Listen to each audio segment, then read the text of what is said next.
Did you know that one of the root causes of aging targets all of the cells in your body? Life cannot exist without NAD, an essential molecule found in all living cells. As you age, NAD can decline by as much as 50% due to exposure to several stressors, lack of sleep, sun exposure, smoking and alcohol consumption, etc. This can have wide-ranging effects on your body and organs, especially as you age. Discover True Niagen, one of the most advanced forms of inner body aging science that is proven to increase NAD. True Niagen is researched by the top scientific institutions in the world and has sold over 3 million bottles. They also have an excess of 200 published scientific studies.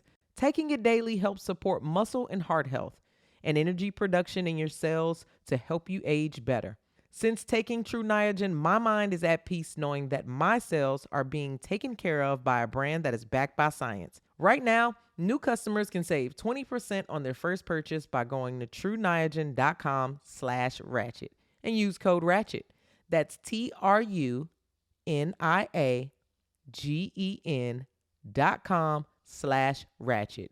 Code RATCHET to save 20% on your first purchase. TrueNiagen.com/ratchet. Code RATCHET. These statements have not been evaluated by the Food and Drug Administration. This product is not intended to diagnose, treat, or prevent any disease. From Wondery, Rich and Daily is a podcast packed with laughs that delivers your daily dose of the latest celebrity gossip. There's so much gossip these days that it's impossible to keep up. But you don't have to worry. Rich and Daily has you covered. Host Brooke Sifrin and Arisha Skidmore-Williams are comedians, besties, and the perfect guides to spill all the celebrity tea. They'll keep you up to speed on the secrets, scandals, and news in the entertainment world. Is that rumor you heard about your favorite celeb true? If it is, you better believe Brooke and Arisha will have something to say about it. In a way that only best friends can, Brooke and Arisha give their take on the stories that have the entertainment world abuzz. Rich and Daily uncorks the rumors and will leave you laughing and wanting more. Now, I love listening to Brooke and Arisha. They are hilarious. I think so, and you will too. Listen to Rich and Daily on Apple Podcasts, Amazon Music, or you can listen ad-free by joining Wondery Plus in the Wondery app. Ladies and gentlemen, boys and girls, and those who don't identify as either, you are listening to Ratchet and Respectable with Demetria L. Lucas. Woo! This week is a doozy. Wednesday alone was like a month's worth of news, all packed into a couple hours. Wednesday was crazy.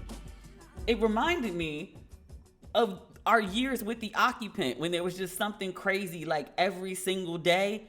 I don't know how we survived that because Wednesday was stressful. Actually, this whole week has been stressful. Derek Chauvin was sentenced. He received 22.5 years for the murder of George Floyd. That's probably the least crazy thing that's happened this week. Where to begin? Let's start with Chauvin. I just mentioned that he was sentenced. I didn't watch the sentencing. I've told y'all before, I try to avoid as much traumatic video as I possibly can. I still have never seen the video of George Floyd's murder. I actively, purposely, willfully avoid doing so. I didn't know exactly what was going to come up at the sentencing, so I avoided it. I checked the news stories. I saw a lot of commentary about his mom's defense of him. Apparently, she painted him as this glowing pillar of manhood and humanity, an amazing person, blah, blah, blah.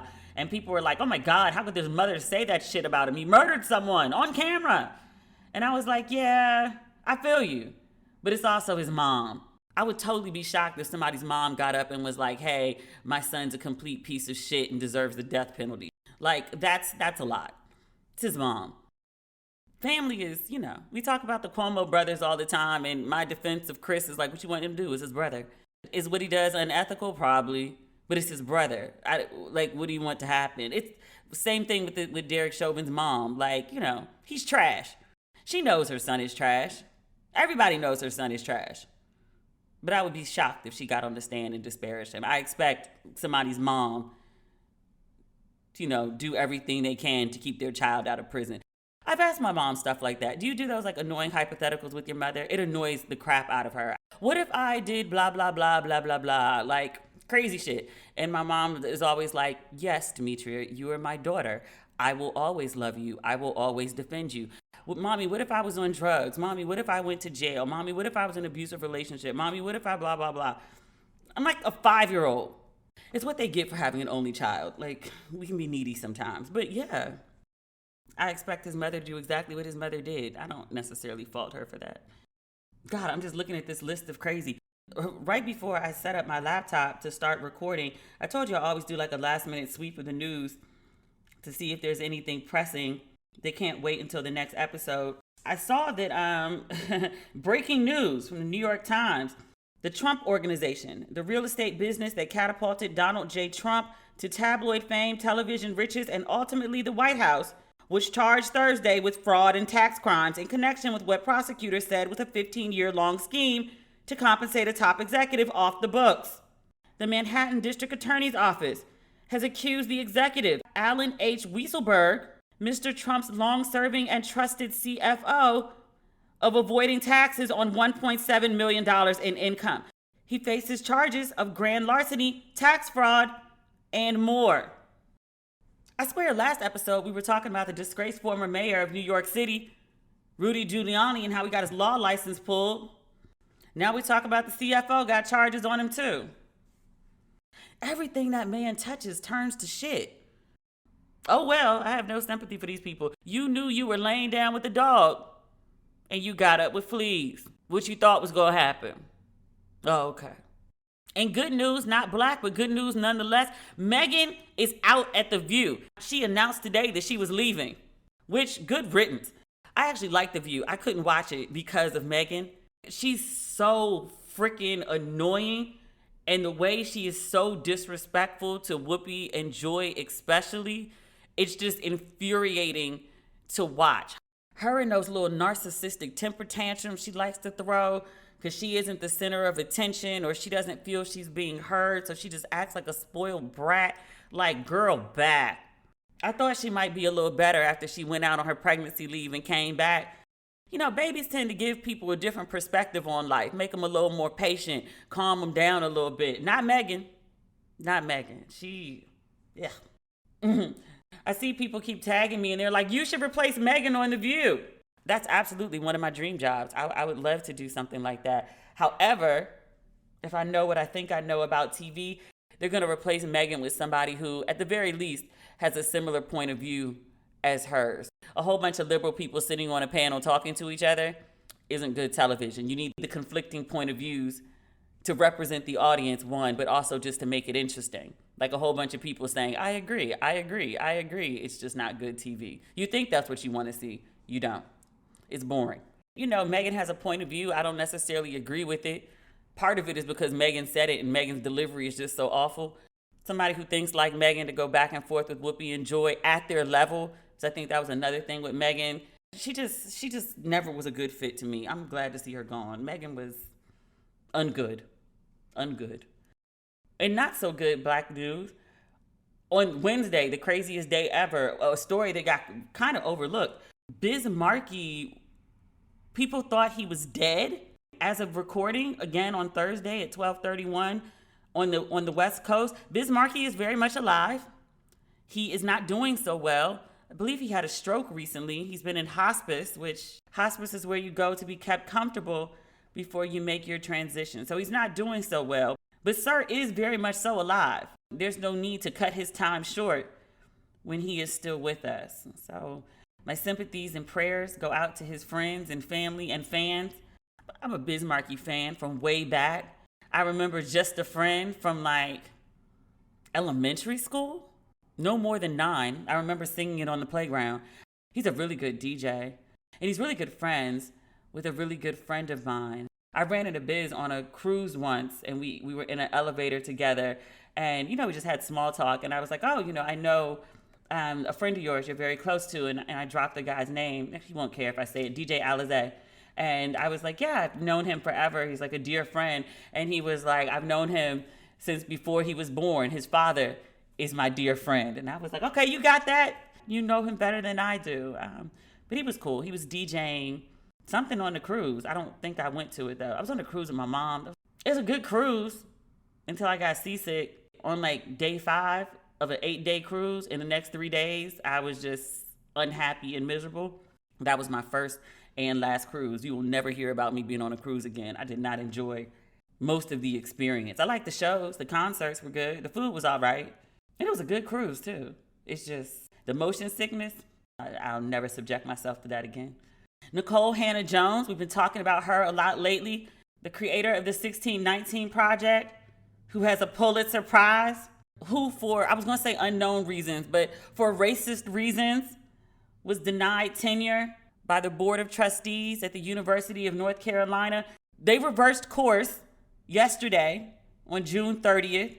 Nikole Hannah Jones was scheduled to start her position on July 1st. She announced via her lawyers last week that she would not be starting without tenure because she had lost faith in the Board of Trustees after learning how they were influenced by a major donor who ain't like her, or at least who didn't like her work. But they announced yesterday, in fact, that she would be receiving her tenure, to which I double blinked. It doesn't feel like something to celebrate. It feels like, remember Martin's first proposal to Gina? And he was like, yes, Gina, I will marry you. Are you happy now? Like, it just feels like, all right, fine. You've caused all this trouble. You threatened a federal lawsuit. Other professors have refused to come to our university. Students have bailed on us. We've got all this national bad press. Like, fine. After we put you through all this unnecessary bullshit, you can have it, okay? When I mentioned this on social media, I said, you know what? I'm going to follow Nikole Hannah Jones' lead. If she's happy to have the job and she wants to take the job, so be it. I'm happy for her. If she tells these racist mofos to kiss her black ass and she ain't going to work for UNC because she shouldn't have had to jump through all these goddamn hoops just to get this job with tenure anyway, I'm fine with that too. I mean, I would prefer that she goes with the latter, but that's just me. But the job offer ain't to me. So if she wants to take the job, good for her. I'll applaud. But if she don't want to take the job, good for her. I'll still applaud.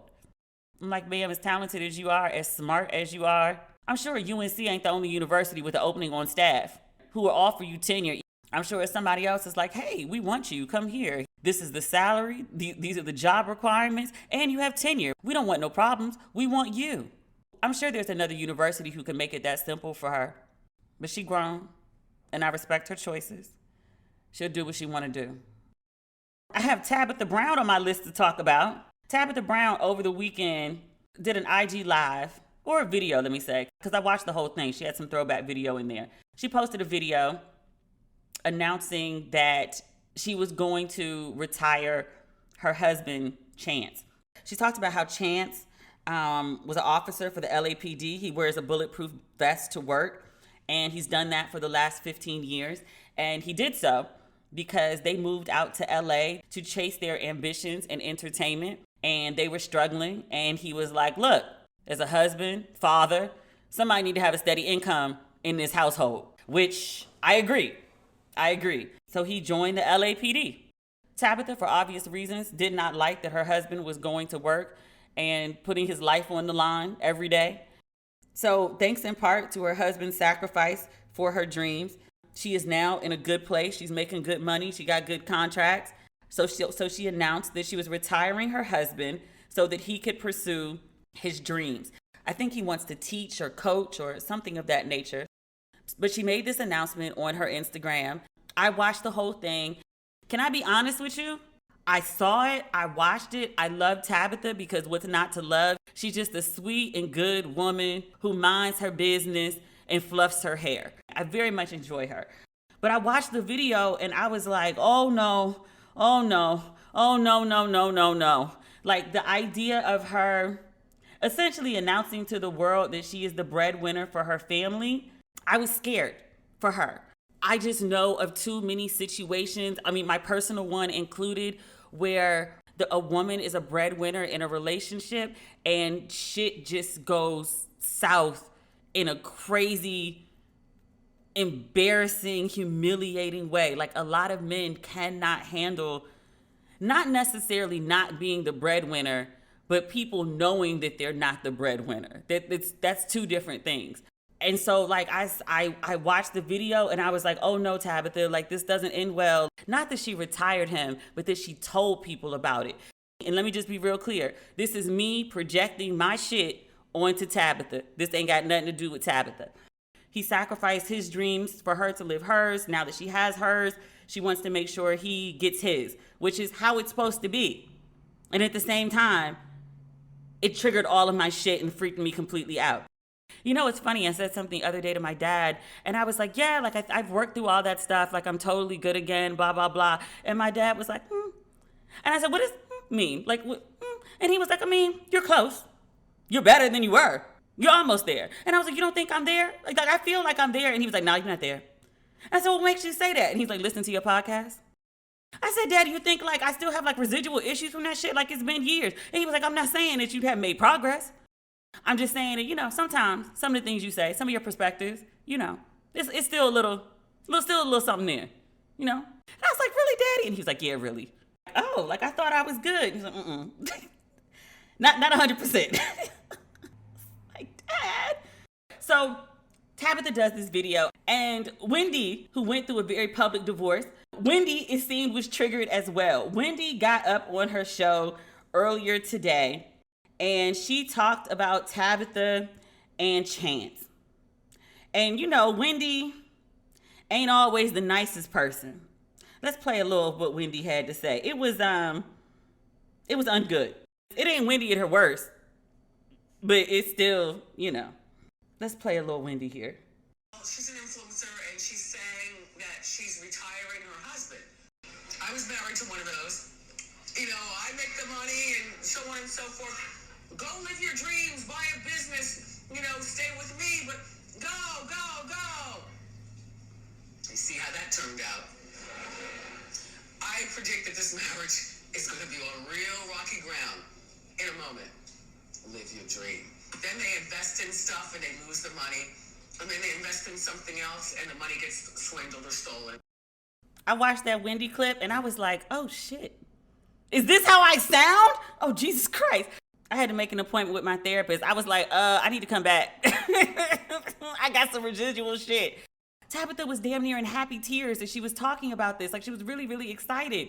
And like Wendy, my first thought was like this doomsday scenario of how this was all going to implode. And I was like, yo, I need help. I'm laughing. It's not funny because this looks crazy. Oh, I'm going to pray for me and Wendy. Tabitha had a 5-minute response to Wendy. She said she was sitting at home minding her business because that's what she likes to do. And she said her phone started blowing up, and they said, and her friend said, girl, Wendy is talking about you on the show. So Tabitha had many words for Wendy, and it's the nastiest, filthiest, most gutter read I've ever heard. There wasn't one F-bomb. There was absolutely no profanity whatsoever. Tabitha never raised her voice above her very signature. It's almost like a whisper talk, but she read Wendy for absolute filth. I mean, the short translation of it was like, my life ain't your life and bitch, you need to mind your business. But it was so classy. She said, Wendy, I'm going to pray for you because I know you must have so much hurt in your heart. Actually, let me just play you some. You need to go find this clip if you haven't seen the whole thing. Like, it is... I'm sorry, I just clicked on the wrong Instagram page. One of my friends is looking like a whole snack. Sir, when did this happen? Sorry. Let me go find Tabitha. I think she put it on her actual page. Yeah, she did. She's looking all pretty. Pause. Sidebar. Who is doing the dentistry for this family? Because Tabitha, Chance, and Choice, their teeth are immaculate. Now I got a good place out in Inglewood, a Black-owned dentist and orthodontist situation. Like, they're both Black women. I told you they play like Martin in A Different World and Living Single on the TV while they're just like, you know, fussing all in my mouth. And in like the waiting room, they play like the Isley Brothers and Anita Baker. It's a very Black experience. I very much actually enjoy going to the orthodontist, which I'm supposed to get my braces off in a month from now. I'm so freaking excited. That's not the point. The point is, this family has some beautiful ass teeth. That's still not the point. The point is, this is what Tabitha had to say. A little bit of it, because it's 5 minutes, and I ain't playing you 5 minutes of Tabitha. Love Tabitha. I ain't playing 5 minutes of Tabitha. Hold on. First of all, Wendy Williams, honey, God bless you. God bless you. Wendy, the pain you must be in to feel this way, and I'm so sorry. But listen, let me tell you this. 23 years I've been with my husband. Yes. Broke for a very long time together. Struggled for a very long time together. Succeeded for the last couple of years together. My husband took a job in agreement with me. He took a job 15 years ago to help support my dream. And I know you may not know what that looks like in a genuine place, right? But this was an agreement that my husband and I had. And I told him 15 years ago, babe, in 5 years I'll be able to take you out of there so then you can pursue one of your dreams that you love. Right now, I was his dog in the fight, okay? And he believed in me. And we did it together for the last 15 years. So this is my prayer for you. I pray that love finds you, true love. I pray it finds you and it holds you tight. I pray that someone will love you enough to see you when you are not well, to see you when you need true support, to see you when you need compassion, to see you when you need kindness. I pray that somebody loves you enough to sacrifice their life for you. I pray that type of love finds you so that you can understand why. I don't want my husband to put his life on the line anymore wearing a bulletproof vest if he don't have to. I love him enough that I want him to be safe. Ooh, I pray that somebody finds you, love finds you, that excites you the way I am excited about my husband being able to grow his business, being able to pour into children, continue to coach these kids, do other things he's dreamt about. Ooh, honey, I pray this type of excitement and love finds you and anybody else who seems to not understand this. I pray that type of love finds you. Sacrifice, compassion, like I really do. I really, really do. Okay?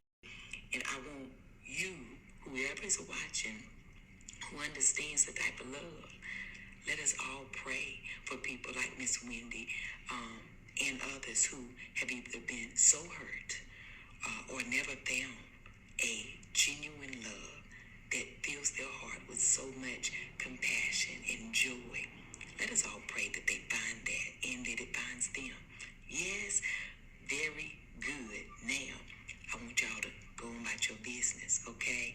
And have the most amazing day. But even if you can't have a good one, don't you dare go messing up nobody else's hand. God bless you.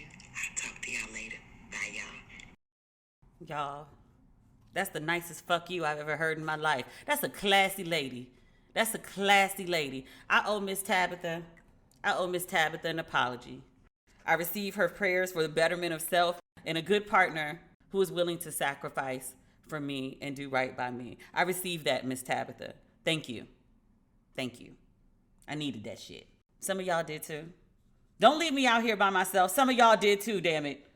And I'm going to say this, and I mean it with good intent and nothing but sincerity. Please, Lord, don't let this man embarrass this woman because she just jumped out for him. Please, Lord, let him do right like he's supposed to. I, honest to genuine God, don't ever want a woman to go through what I did. I called one of my friends the other day. I was clowning. A mutual friend of ours had posted pictures from, I guess, a couple's dinner. There's like 5 couples in the picture. And one of them was my girl with a very nice looking brown, tall gentleman. And I was like, oh! I zoomed in and I screenshotted it and I sent it to her. And the caption was, Harpo, who this man? Because I'm goofy like that. So we had a whole kiki about it. And she was like, yo, D, like, I feel like this is my forever bae. I said, forever bae? I was like, girl, you talking that talk. She was like, Demetria, this is my Idris. Like, this is me right here. And I was like, girl, I've known you for more than 15 years. I've seen many come and I've seen many go. I ain't never heard this kind of talk from you. And she was like, Demetria, I'm telling you, sis. She said, I had to get out my last bad relationship. She's like, honestly, that was the easy part. But she said that she was so caught up with the negative situation she was in with her ex that even though they separated, she hadn't mentally and emotionally put herself in a better place. So she said she did her self-work. And she was like, and this man showed up, and he was fine, and he was big, and he was broad, and she was like, it's easy. Our shit just works. And I was like, girl, that sounds good. And she was like, yes, sis, it is. So then we had a whole long conversation because they haven't been on a vacation yet, and she wants to go on a vacation. So I was telling her about all these fabulous places. One of them that I'm headed to on like this odyssey, I've been stuck in this damn house for like ever and a day. I just need an adventure.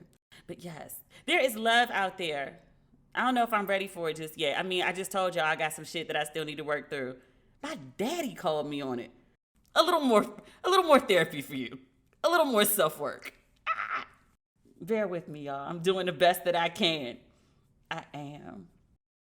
Look at that. I watched Tabitha and her little calm-ass voice, and now I'm like, it took me down a couple notches. That's some powerful shit. God bless her. And her dentist. Or orthodontist. Whoever is doing the teeth in that house, because some good-ass teeth.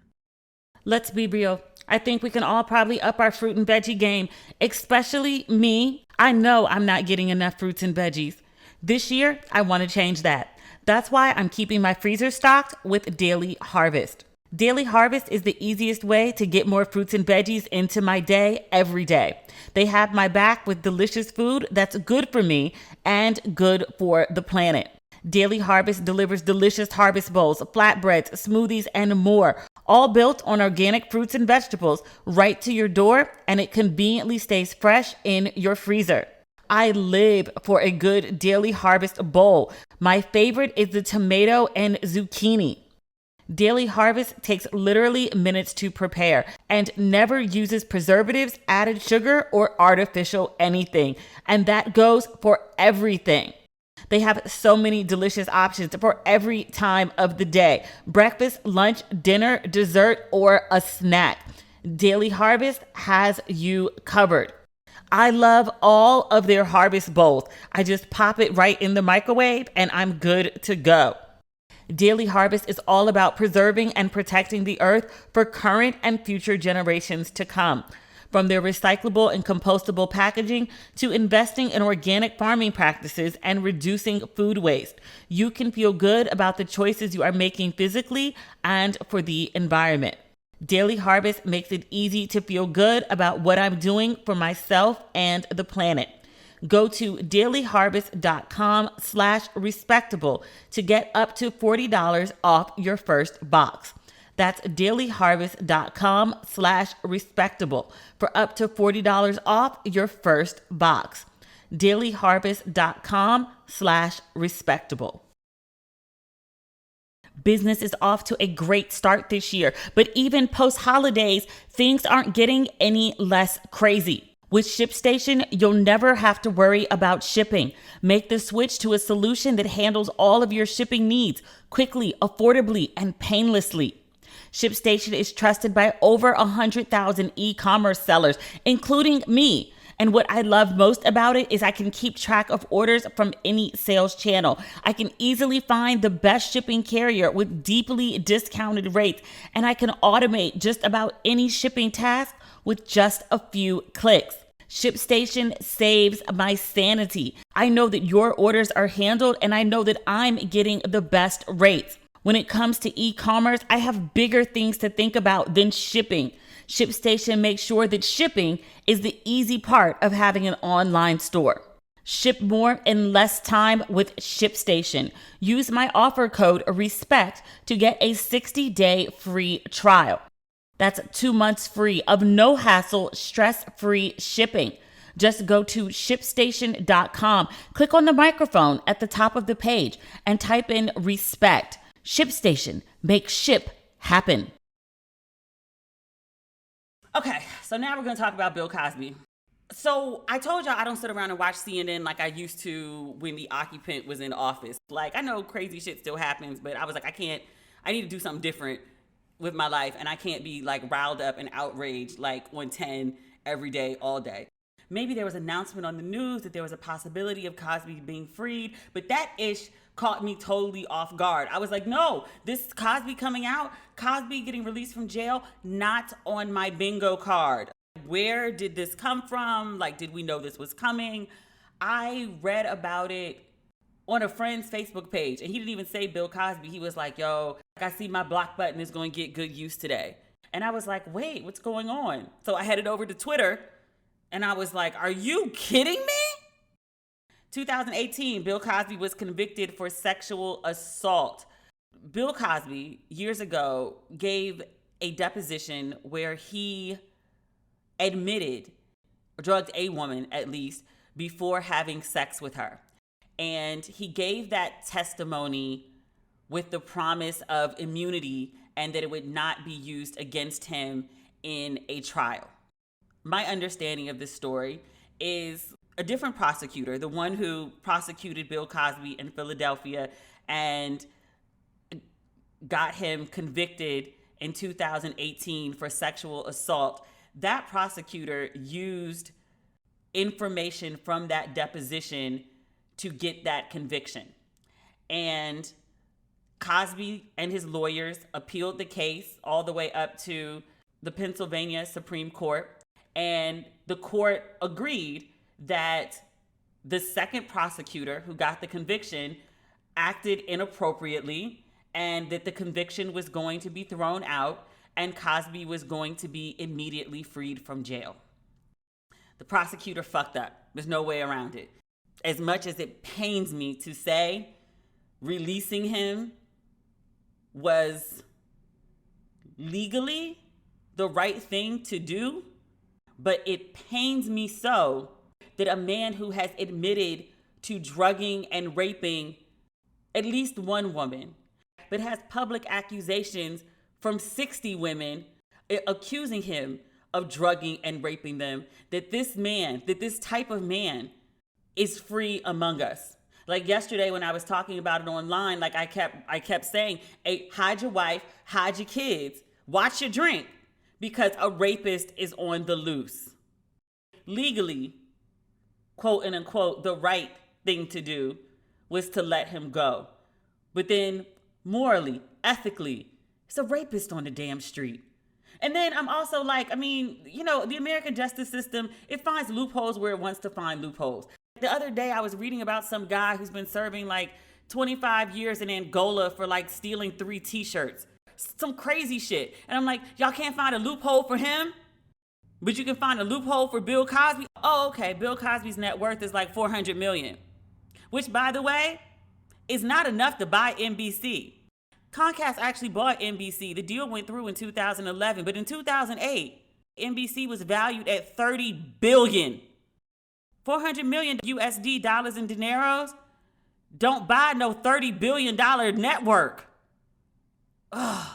I actually saw people yesterday celebrating that Bill Cosby was free, like the man ain't a whole rapist, denying that he was a rapist, although he has admitted under oath to drugging a woman, at least one. I'm saying a woman because I don't have the deposition in front of me. I'm erring on the side of caution. He's admitted to drugging at least one woman and then having sex with her, which is rape because she can't give consent if she's drugged. You can Google this. Like, Google Bill Cosby admits to drugging women. Like, a whole list of reputable news sites will come up in your feed. And then people were back on that. Yeah, they only went after him in the first place because he was trying to buy NBC. Y'all niggas really think that shit? Really? Y'all really believe that? That you'll actually use it as an excuse? Cosby, with his $400 million, buying a $30 billion company is plausible to you. But 60 women accusing the same man of drugging and raping them in the exact same manner over a period of decades, that's not plausible. People went after him because he was trying to buy NBC, not because he was a raping rapist who raped. That's impossible. Oh, Lord Jesus. Like, I was raging about this yesterday, and someone asked me, they were like, you seem really triggered by this. I am. I absolutely am. And my question is, why aren't more people triggered by this? A rapist is on the loose. That doesn't trigger you? I saw this other woman, she was like, well, he's 83 years old and he's old now and he's sickly and he shouldn't die in jail. He also shouldn't have raped them women. That's some shit he should have thought about when he was raping people. Damn, I'm gonna be old one day. I ain't trying to die in jail. I should stop raping. I never should have raped to begin with. Jesus. So that happened in the morning. Phylicia Rashad, I don't know what the fuck she was thinking. She jumped out with a tweet, excited. Let me pull up the tweet because I don't want to misquote her. She jumped out with this tweet, excited. She tweeted, finally, a terrible wrong is being righted. A miscarriage of justice is corrected. Now, the way that's phrased to me, it doesn't sound like she's referring to the prosecutor using testimony that Cosby was supposed to have immunity for. That's not what that reads like to me. Finally, a terrible wrong is being righted. A miscarriage of justice is corrected. That sounds to me like she's excited that Cosby is getting out of jail. The terrible wrong sounds to me like his conviction is being righted. Sounds like to me his freedom. A miscarriage of justice is corrected. That reads to me like he never should have been in there. Finally is in all caps with 4 exclamation points. This is what the new dean of the College of Fine Arts for Howard University tweeted. She eventually turned off her comments because she was getting so much heat, for which I think should be obvious reasons, because like, damn lady, you're supporting a man who again has admitted, maybe with immunity, but admitted nonetheless to drugging and raping a woman. 60 women have come forward and accused him of the same shit over decades. This is really the person you want to support publicly? And to some degree, I get her point of view. Her life was changed being on the Cosby Show. She is friends with Bill Cosby. They've done at least 2 shows together as husband and wife. She has made millions off of that program. Bill Cosby was at her wedding. As a matter of fact, he walked her down the aisle and gave her away. You know, O.J. Simpson was Ahmaud Rashad's best man. And then Debbie Allen standing up there looking like, why the fuck am I here? That's a whole nother story. But she and Cosby are very close. And to some degree, I get it. I have a couple guy friends in my life who are amazing humans. If someone came to me and said, this person sexually assaulted me, or this person beat me, it would be really hard for me to reconcile that the person that I know so well, who's been so good to me and so kind to me, it would really like rock my foundation. It would be very, very hard for me to reconcile that this person that I know so well is capable of doing something so terrible. But you also know, because we've talked about this before, I don't put shit past no man. And maybe that's, again, you know, I got some trauma and some triggers seeping out here, but I've just seen way too many women jump out to defend men. He would never. He's not that type of person. I know him so well. Never, ever. Only to find out he did that shit. I don't ever want to be in that position. But I do see how Phylicia Rashad could have blinders on to some degree when it comes to Cosby. The 60 women situation, I'd be like, okay, now look. Now, one woman came to me and said something. That's a he said, she said, I don't know. I'm skeptical. I don't know what to think. I'm confused. Like that, I get. 60 people come to me and say, your boy did this shit. He did that shit. Even if half of them are lying, you did that shit. Because that's still 30 people accusing you of the same shit. To some degree, the number 60 is a lot. But I see how, like, someone's done so much for you. They've changed your life. They helped you build a legacy. I get it. I get how that could be complicated. What I don't get is what in the hell made Phylicia Rashad tweet that? Because she's been through this before. This is the second time she stood up publicly for Cosby. The last time she did it, she said something about, like, forget those women. She was very dismissive of the women who were accusing Cosby of rape. It was a scandal at the time. But you knew what that backlash was because you've been through it before. You did it before. And you got the backlash for it before. And because you had so much goodwill as Claire Huxtable and other roles where you've played the mother over the years, people love you playing like the dignified black mom. It's like your thing. People loved her in the Drake video. But it's like, you did this terrible thing. You had enough goodwill banked that people wanted to give you she's older, she may not understand, it's a different generation. Like, people made excuses for you because that's how much they love you. You had to build back up your goodwill in Creed movies and Drake videos. I'm just saying. On This Is Us, we accepted you back because we love you. We thought, okay, you know what? You're not canceled. You made a mistake. Okay, just let's put the whole thing behind us. Clearly, you've moved on. You haven't said anything else. You've been acting right. Let's just all forget the whole thing happened. Let's just move on. And then you do this shit again. And you do it again while you're the dean of a university who's had its own very public battles with the way that it's handled sexual assault. Your job was supposed to start July 1st. Did she report to work today? I'm not sure. Because Rashad, she put out that first tweet in the morning, and then she came back with a follow-up tweet doing damage control. She said, quote, "I fully support survivors of sexual assault coming forward. My post was in no way intended to be insensitive to their truth. Personally, I know from friends and family that such abuse has lifelong residual effects. My heartfelt wish is for healing."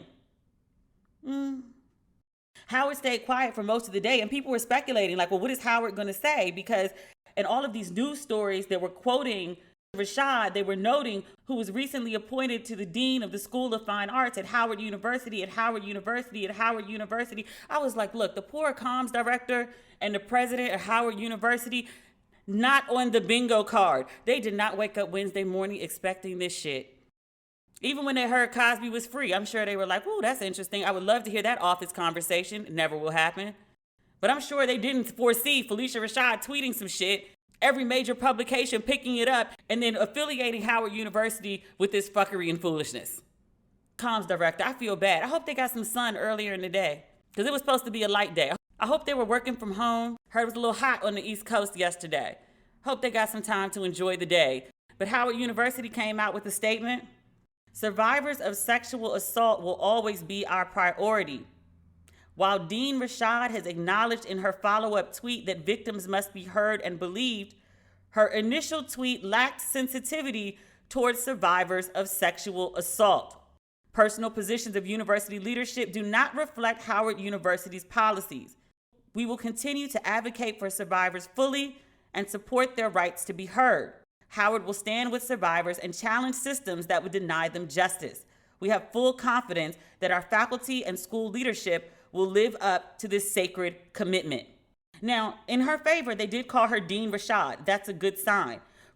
Publicly throwing her under the bus by noting that her initial tweet lacked sensitivity? I don't know. But I will say this. I'm not a student at Howard University, although 50 million people think I went to Howard. It's one of the reasons I keep saying I went to Maryland and NYU. I did not go to Howard, even though all my friends did. Even though I teach in the B school once a semester. Shameless plug. I'm going to ride with the students on this one. Whatever the HU students think is the right course of action. If they think Dean Rashad should stay, I'm with it. And if they think Dean Rashad should go, I'm with that too. They are young adults. I have consistently known Howard students for the last 20 years since my friends were attending to be smart and capable and able and also vocal, very, very vocal. So they will tell us what they want to do and they will tell us what they need. It is our job as the elders. I kind of actually like this position now. It is their job to figure out what they want to do and inform the elders how we can help them and how we can support them. So if they say she go, she go. They say she stays, it's y'all's campus. Y'all make that call. What else? Because there's so much more. I don't know if it's the accent or the tea or the driving on the wrong side of the road, but no matter what it is, I love British TV. And I'm getting my fill and then some thanks to Acorn TV. Acorn TV is the largest commercial-free British streaming service that features compelling stories, exclusive premieres, and originals you won't find anywhere else. Acorn TV has hundreds of exclusive shows from around the world, including award-winning mysteries, dramas, comedies, history, and so much more. The series you find on Acorn TV are cleverly written, visually striking, and feature renowned actors and hosts like David Tennant and Mary Berry. I'm currently watching Under the Vines. It's a dramedy that follows two unlikely city slickers who inherit a failing vineyard in rural New Zealand. Despite neither of them ever having done a hard day's work, both despising the other, they must somehow make the vineyard successful so they can sell up, split up, and get out of New Zealand. You get thousands of hours of new, enthralling content on Acorn TV for a fraction of the cost compared to most streaming services at just $5.99 a month. What I love most about Acorn TV is all of the amazing shows. There's so much to choose from, and I love watching those Brits. With Acorn TV, I always get my British fix, and you can too. Try Acorn TV free for 30 days by going to acorn.tv and using my promo code RATCHET, but you have to enter the code in all lowercase letters. That's acorn.tv, promo code RATCHET to get your first 30 days for free. Acorn.tv, code RATCHET. Never get tired of a good whodunit? Me either. You'll love June's journey. You play as June Parker, an amateur detective investigating a series of mysteries full of twists and turns around every corner. You'll put your powers of observation to the test, sharpen your sleuthing skills, and relish the thrill of solving the case. Whether you're craving a good mystery or just need to get away for a while, June's Journey is the perfect game for you. Sit back, relax, and let your inner Sherlock escape to the glamorous roaring 20s. You'll search for hidden clues to solve mystery after mystery across thousands of vivid scenes. And with new chapters every week, there's always a new case waiting to be cracked. Now, I love June's Journey as just a good distraction after a long day's work. And I love that there's so many levels. I'm always up for a new challenge. There is a detective in all of us. Find your inner detective. Download June's Journey free today on the Apple App Store or Google Play. Knowledge is power, and when you know more, you can make better decisions for your body, your health, and your future. There aren't many decisions bigger than having a kid, but for many women, their fertility is a big question mark. That's why Modern Fertility was created. It's an easy and affordable way to test your fertility hormones at home with a simple finger prick. Mail it in with a prepaid label and you'll get your personalized results within 10 days. You'll get insight into your hormone levels, your ovarian reserve, i.e., how many eggs you have compared to other women your age, and other important fertility factors. The results go deep into what every hormone means. And my favorite part, you can also speak one-on-one with a fertility nurse to review your results and options for next steps. Traditional testing with your doctor can cost over $1,000, but Modern Fertility gets you the same info at $159, a fraction of the price. And if you go to modernfertility.com/ratchet, you can get $20 off your test.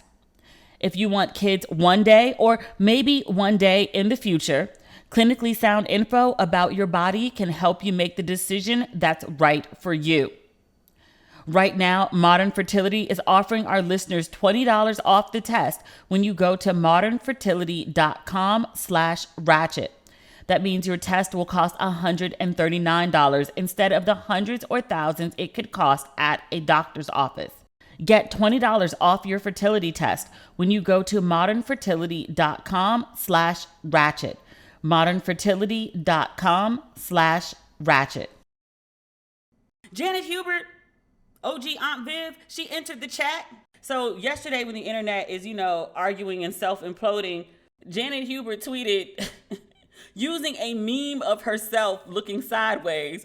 She said, "Phylicia, what are you thinking? I don't know you, but to say this was terribly wrong. Everyone knew what he was doing back then. How could you not? Get your umbrella, sister. Here comes the shit shower. I am outraged that he has been released. Yes, he is an old, ugly, guilty man.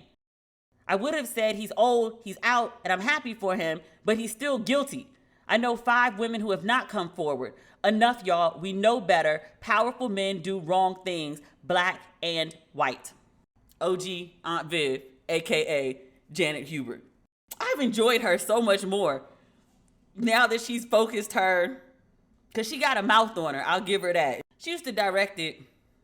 I don't want to say this in a PC way because I want to move on. Just say this. She got a mouth on her.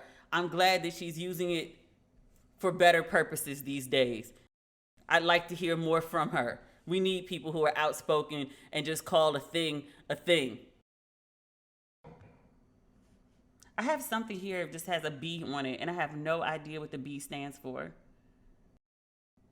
We talked about Phylicia Rashad. I have no idea what this B stands for.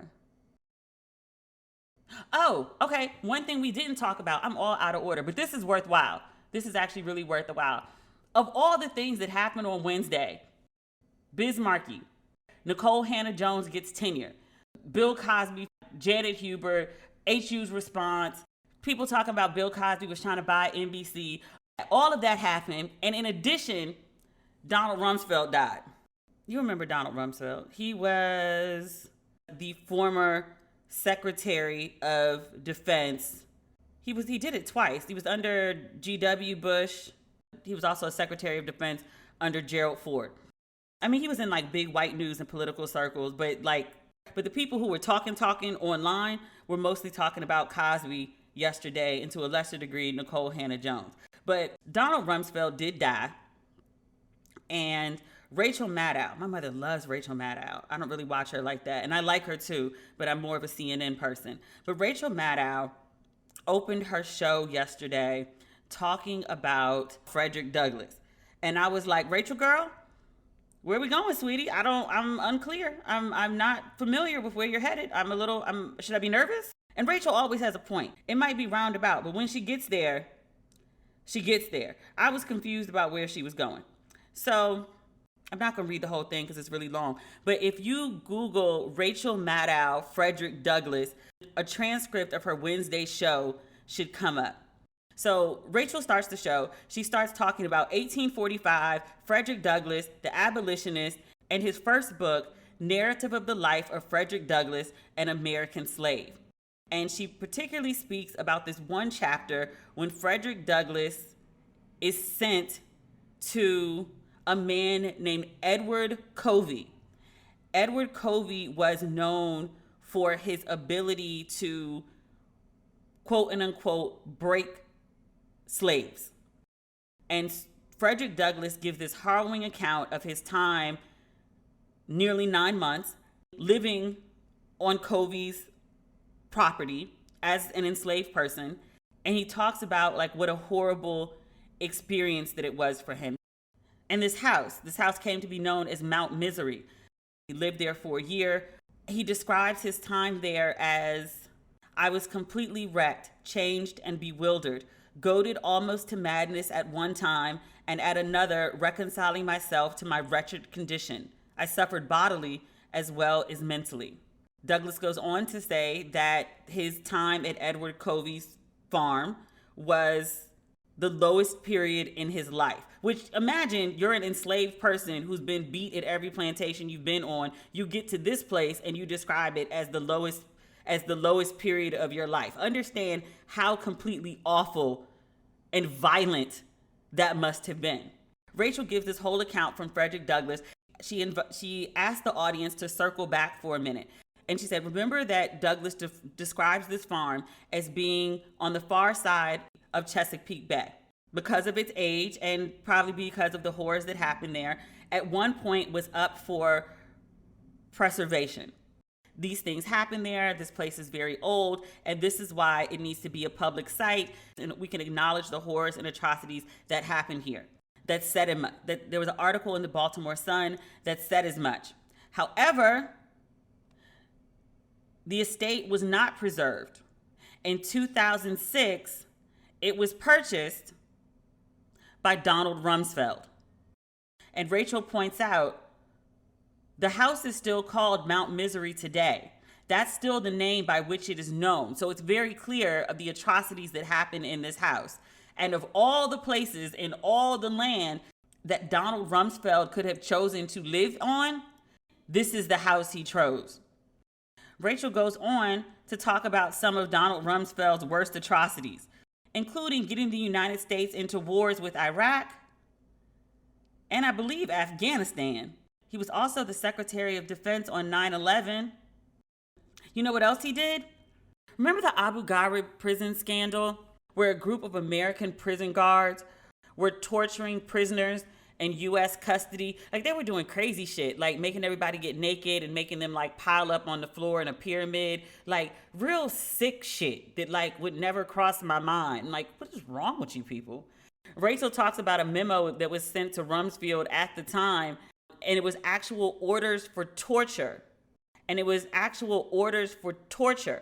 And in one of the memos, someone had written to him that they were doing things like forcing the prisoners to stand for hours at a time, like 4 hours at a time.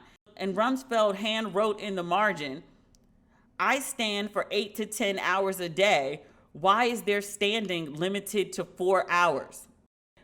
And Rachel explains, quote, by which he meant, why aren't they forcing these prisoners to stand for even longer? This doesn't seem harsh enough. This is the type of person, out of all the places to purchase, went and purchased a place known as Mount Misery. I feel like some people would be like, ooh, it's probably a lot of death, a lot of torture, a lot of ghosts haunting this situation. I don't want to live in this bad energy. Donald Rumsfeld moved right in. Quite happy there. That's a sick mofo. Good riddance. So that is the episode this week. Actually, it's not. I've got 2 more things. The Essence Festival Verzuz hadn't started when I first started recording this episode, but it has come and gone since then. I saw Bobby Brown and I saw Keith Sweat. Keith Sweat, I think, has been touring all of this time. He's in great condition. He sounds good. He looks good. He moves well. I was looking at Keith Sweat and like never ever have I looked at Keith Sweat and been like, But I was like, oh, he's very nice looking, very agile, very spry upon the stage. And I thought Keith Sweat, I was like, he looks great, full stop. And he's what, like 50? He looks great at 50. And then I looked up his age because I feel like Keith Sweat wasn't like young grown when I was like young. I feel like he was grown. I was like, how old is Keith Sweat? Sir is a whole 59 years old looking like that. I was like, sir, you have been drinking your water and getting your rest. He looks good. Bobby's had a hard life. As my friend said, Bobby looks like what he's been through. And I'm going to just leave it at that. I'm glad Bobby's still here. But it was good energy. It was like an Uncle Fest. I was like, somebody give them a card table, some dominoes. But that was a good Verzuz. It was like 325,000 people on the Verzuz Instagram. I also just saw this news story about Sha'Carri Richardson. Our beloved Sha'Carri. We've talked about her many times. She recently qualified for the Olympics in track. She has orange hair and lashes and long nails, and her biological mother had just passed away. And after her race, she ran into the stands and she fell all over her grandmother.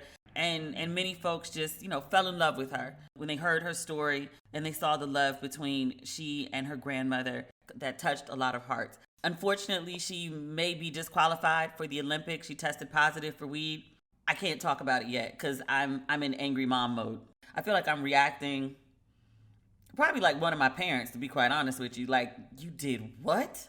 You did what? That's not the energy she needs right now. She's taking a pretty bad beating for not meeting folks' expectations. The whole world is having a Tyra yell at her. We were rooting for you. She made a bad decision, which I'm going to skip it until I can have a better perspective. Because right now I'm just like stunned. Like, I can't believe you did that, sweetheart. But you're 21. And part of 21 is making confusing, baffling, piss poor decisions. Girl, I hope it works out for her though. She's immensely talented. She's got a lot going on in her life. There's some question as to whether she'll be able to compete in the 100-meter, but even with a 30-day ban, she may be able to compete in relays. So I hope that she's able to do that. She's 21. I just got to keep repeating that. She's 21 and she's not my kid. So I wish her the best. That's everything. Still not everything. You know what I didn't talk about with Cosby? Where's Camille? I wonder what Camille's reaction to this whole thing is. And I only say that because I know some older women, and it's a slightly different situation, but their husbands were how their husbands were. But they may have been good providers. Their husbands pass away. The wife gets control of the money, the estate for the first time in maybe 50, 60 years of her life. She's not accountable to anyone. She doesn't have to converse. She doesn't have to negotiate. She can just, do what she wants to do without worrying about somebody else's dinner and somebody else's needs. Not to say that the women I'm speaking of didn't love their husbands, but husbands can be a lot sometimes. Even happily married women will tell you that. They kind of enjoy, being single and unaccountable. So I just kind of wonder, what Camille Cosby's reaction to all of this is. Was she chilling, living her best life with complete control of the estate and access to all the money? Did she have a 50-year-old, friend? Because her husband was likely going to die in jail. And then all of a sudden you get a call hey, he's coming home. That's a shock. I started watching this show on Netflix. Actually, it was originally on NBC, called Manifest. And it's about this plane that goes missing for 5 years. So this woman thinks her husband is dead. And then all of a sudden she gets a call hey, the plane, we found it, and your husband is alive. And she's like, wait, what? Because it'd been 5 years. She thought the man was dead. She'd moved on, had a whole another relationship, maybe pregnant by the new dude. But I wonder I wonder what Camille Cosby's reaction to Bill getting out was. Was she excited? Or was she like, what the fuck? You fucking up everything. I don't know. Okay, now that's everything. If you need some Ratchet and Respectable in your life, please follow me on Twitter, Facebook, if I'm not banned, and Instagram at demetriallucas. If you haven't picked up your merch for Don't Waste Your Pretty, it is available on demetriallucas.com. I'm taking a whole bunch of those tees with me on my Odyssey because I'm spending part of my trip in nothing but a t-shirt and bikini bottoms with a shot of tequila in my hand. That's what I'm wearing for about a week. I can't wait. So yeah, is that everything? Probably not. What I missed today, we'll talk about next week. All right. Talk soon. Bye.